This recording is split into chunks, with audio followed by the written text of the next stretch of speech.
各位同學，大家好。今日我代表圖書館嚟分享下呢本由雪姬寫嘅《香港8年》入面關於香港本土飲食文化嘅篇章。呢本書透過手繪插圖同埋溫暖嘅文字，將我哋帶返去舊日嘅香港。而且佢介紹嘅香港好滋味一章，正正就係我哋呢個城市最貼地、最獨特嘅生活印記。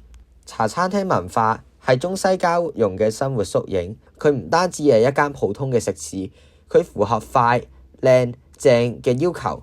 喺茶餐廳，中西合璧係其中一個特別之處。唔知各位同學有冇食早餐呢？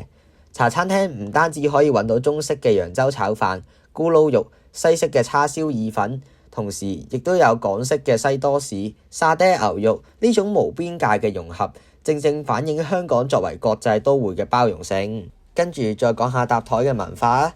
舊時喺茶餐廳搭台文化係非常常見，因為香港寸土尺金，尤其中環、金鐘等地最為明顯。大家並肩並食飯，有時仲會同店員打下牙膠，甚至會幫手睇住隔離台嘅小朋友。呢啲係香港人最寶貴嘅人情味。雖然今日少咗，但係呢份集體回憶仍然係溫暖。跟住我哋要講下充滿特色嘅香港街頭小食車仔麵文化。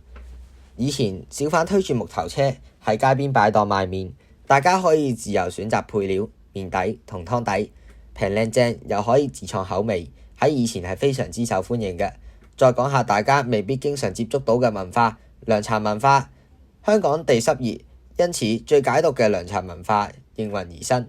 苦口良藥嘅24味，清熱解毒嘅五花茶，涼茶鋪喺街角默默咁守護住香港人嘅健康，係一種獨特嘅中式養生智慧。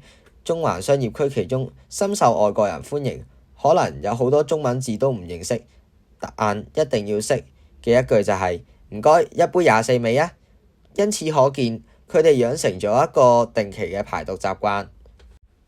總括嚟講，香港8年用一種親切懷舊嘅角度，將香港嘅飲食文化同公屋、街坊、人情味呢啲本土嘅元素緊密咁扣連。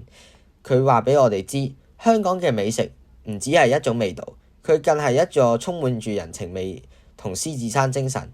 希望大家可以透過呢本書，或者下次行過涼茶鋪嘅時候，停低腳步，試下感受香港呢種難得可貴嘅本土情懷。希望大家聽完呢本書之後唔好肚餓。多謝大家。